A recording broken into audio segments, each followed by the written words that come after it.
Hello Earth sign travelers, this is going to be your elemental earth reading for June 2022.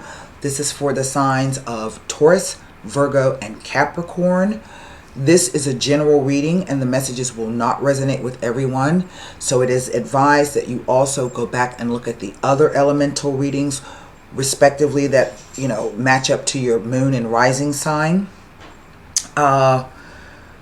In order to gain any insight into your personal situation does require a private reading. You can click on the card that will show up here, the little eye. That will take you directly over to my website if you'd like to purchase a reading with me. When you get there, please go to the main menu and look for tarot consultations. You need to read about the method of delivery and also how to book with me, because that tells you how to fill out the form, the booking form, okay? And then underneath there I have several reading packages. We are in the 6th month of 2022. That means we have 6 months left of this year. It's going by so fast, it's crazy. We have just come out of our full moon. I want to say it's a lunar, I can never remember this right. Yes, our full moon lunar eclipse on the 15th of May. That was the full moon in Scorpio. And then we had a new moon at the end of May, May 30th. And now on June 14th, we will have a full moon in Sagittarius. We had 3 moons in the month of May. We had 2 new moons and a full, right? And so I always advise you around full moons, if there are decisions to make, please do not try to make a decision 3 days before leading up to the full moon or 3 days after, because full moons bring on heightened emotions. You can kind of wait.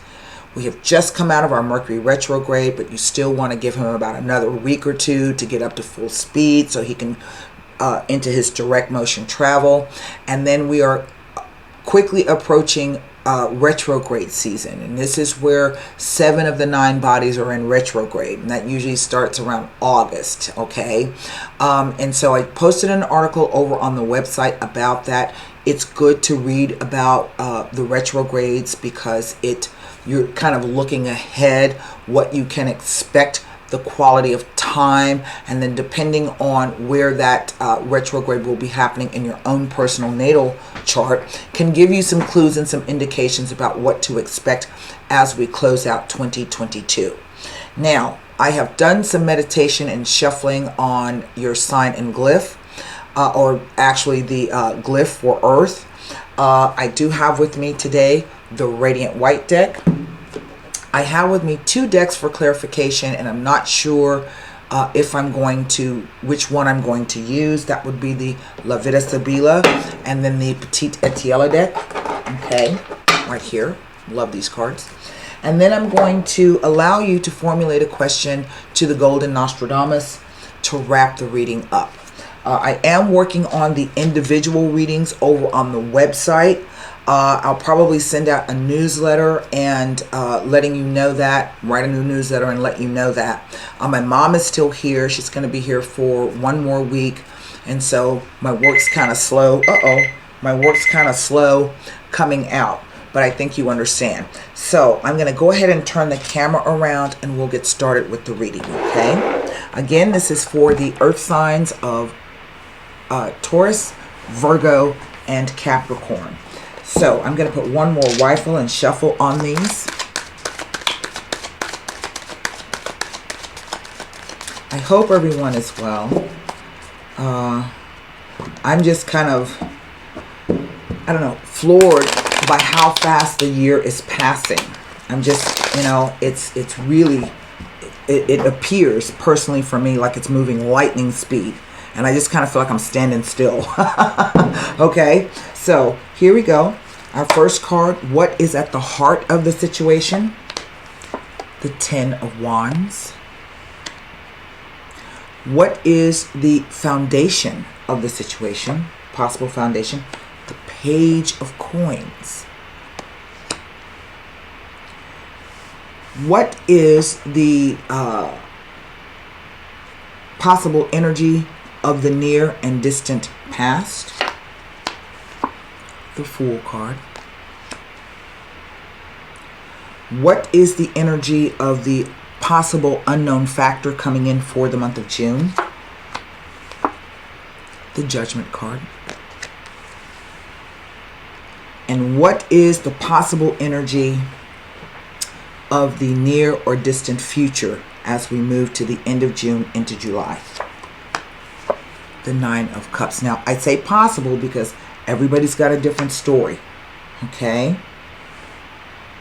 And not everything can be true for everybody. So, what is the energy? And we can look at that. We know we're going to look at what the energy is right now of this particular situation. It is the World card. Well, not bad. Earth signs, not bad at all. I have 2 major arcanas, 3 pip cards, Wands, Cups, and Pentacles, with the overall energy being the World card. Good deal. 2 things I'm going to say about this to start. I feel that for the Earth signs, Uranus and Pluto are still are major influences, and that's because Uranus is in Taurus and Pluto is in Capricorn. And Taurus, Virgo, and Capricorn are sister signs. That means that we have a trine energy. So that's still at play for us. In the very center, we have the 10 of Wands. Now, most people will say with the 10 of Wands that this is a card of burden, of hard work, being snowed under. And I guess you could look at it that way. But to me, carrying a burden means oftentimes feels like it's heavy on your shoulders or on your back. And to me, this card does not imply necessarily that this is a burden. It implies that whatever it is you're trying to do, perhaps you're trying to do it alone, but also that perhaps you might be trying to do too much. To me, the wands always represent your focus, your passion, and your desire. What does it take for you to get up and do what you do every single day? How bad do you want it? What are you willing to do to get it? And for this, to me, the phrase that my guide just told me is like racing, trying to get to the finish line. I don't know. Maybe some of you are trying to buy a home. I don't know if that's true. And it's been a struggle. That could be true as well. And so it's a 10. And the 10s tell me that this is a changing situation. The next card in the series is going to be the Ace. All right. And I typically associate wands with work and career. But again, it's the drive that makes you get up and do what you do. Here at the foundation, what we have is the Page of Pentacles. Now, all pages are messengers. They bring news and messages. And so this could be a message of finances because it is a pentacle, okay? But it is also a message of doing something because pentacles represent the third dimensional aspect. So this is the actual doing of something. So this could be some kind of letter that comes in the mail, a contract, news about payment or finances. Maybe it could be about money owed. But it says that you can expect some news or some has come in. Now, the Fool card, going back this way.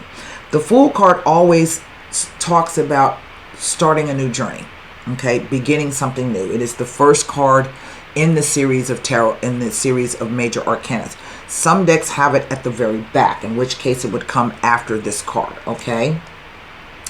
But the Fool card is really about having faith, and stepping out on faith, even if you don't quite know what you're doing or how things are going to work out.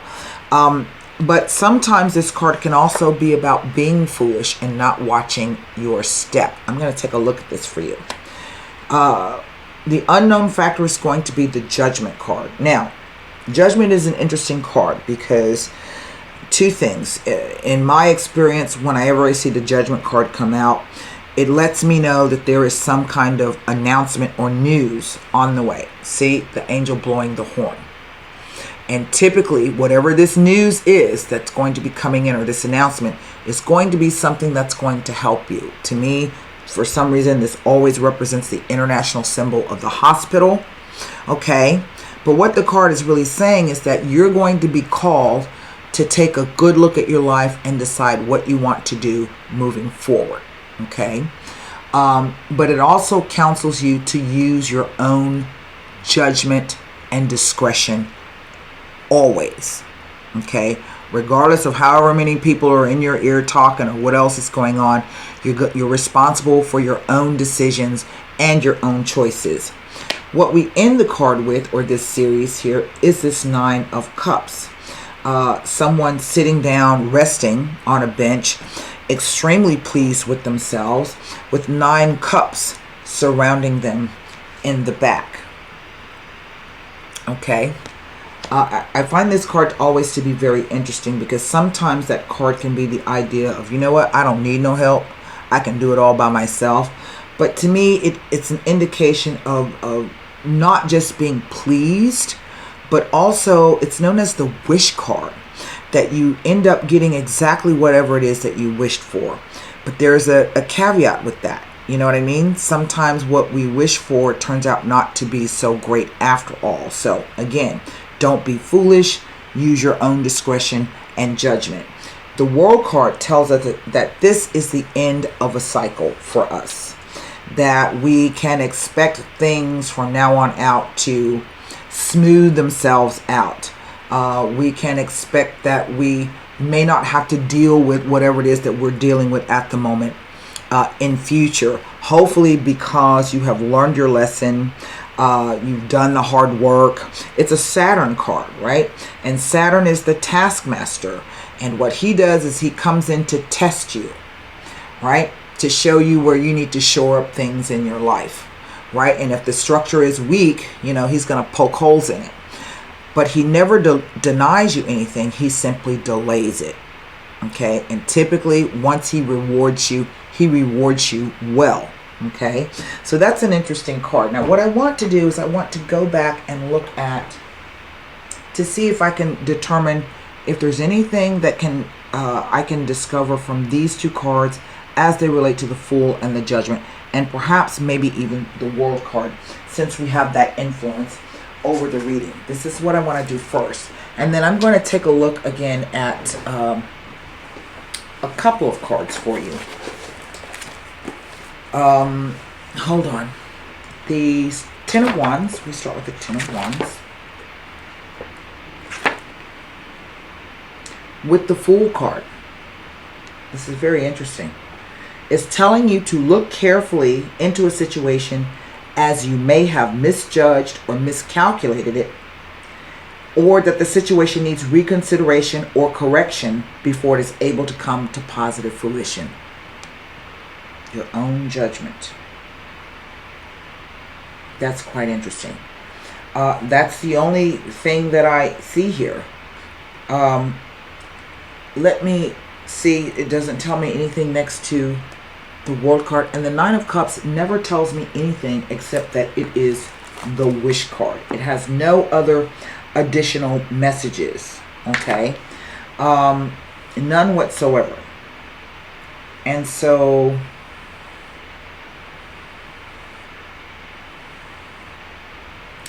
except to say this: your success will depend upon your motivation and enthusiasm. You are asked to allow old conditions and outmoded ideas to transform into new ones. That's it. Doesn't tell me anything else. Okay?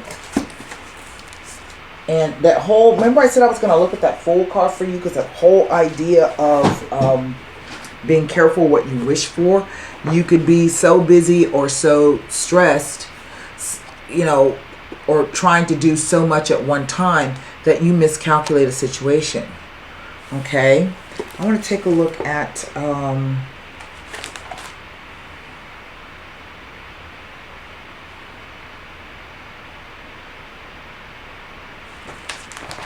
want to look at the Judgment card here, because there's something else the Judgment card is saying to me.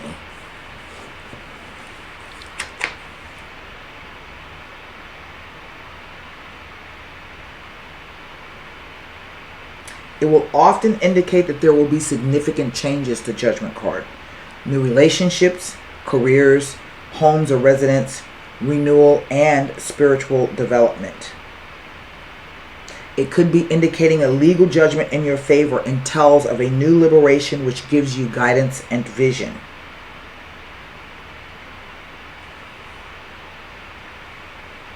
It ask again that you break away from conventional modes of thinking and listen to your own intuition.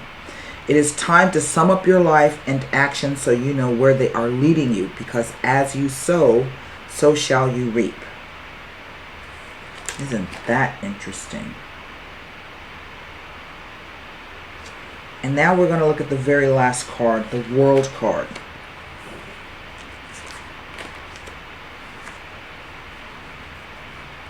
It indicates travel and movement, either a journey to be made or a vacation to be had, or even a change of residence. So that keeps coming up. If you wish to further your studies, this card says now would be a good time to do so. It implies that congratulations are now in order and you can and should feel justifiably pleased with yourself. It indicates that vibrations are good at this time to make changes concerning both your home and work aspects. You are now free to accept new responsibilities and there will be triumph in all undertakings. So my question is, what are you struggling with here? Okay? This is what I want to take a look at. I think I'm going to use these cards.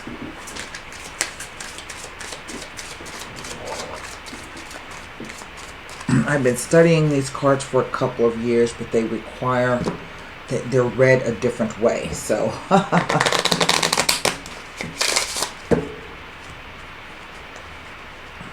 it requires a bit more practice.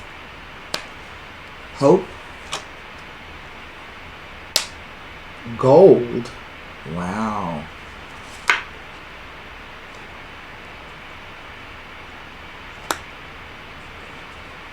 Wow, well, the robed man has come out. Okay, so they're read right to left. So we have the card of hope. So this is the idea of not giving up on whatever it is that you want. Gold typically speaks to money and finances. I mean, these cards are really rather direct. And then the robed man. So the robed man is going to be this idea of perhaps a person who has to do with, typically I like to say the law and all things associated with it. Typically a person of good character, but in just a, where's my book? In just a general sense, he does mean a man, but just, excuse me, in the general sense, and I don't have any meeting numbers. No, I do not.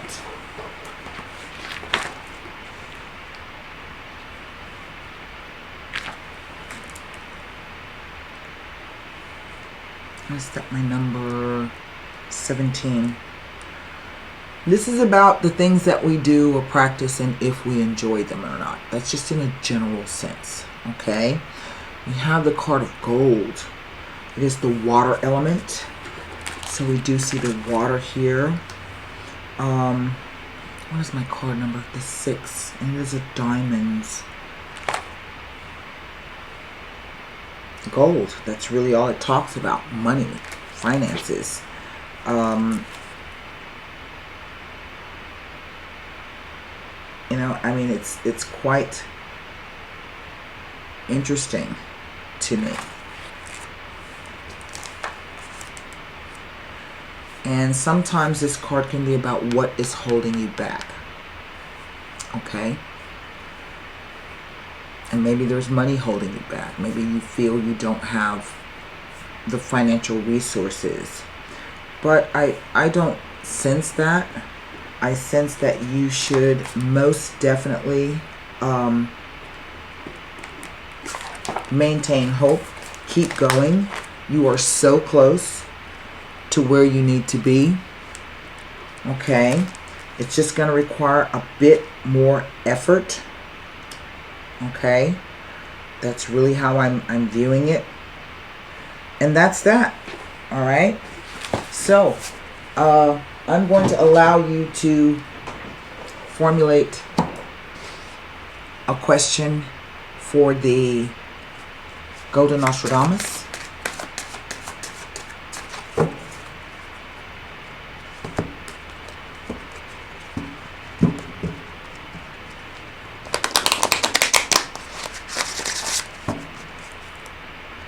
Maybe you are waiting on someone to come along with some money. You keep hoping they're going to do it. Maybe you're trying to sell your home, right?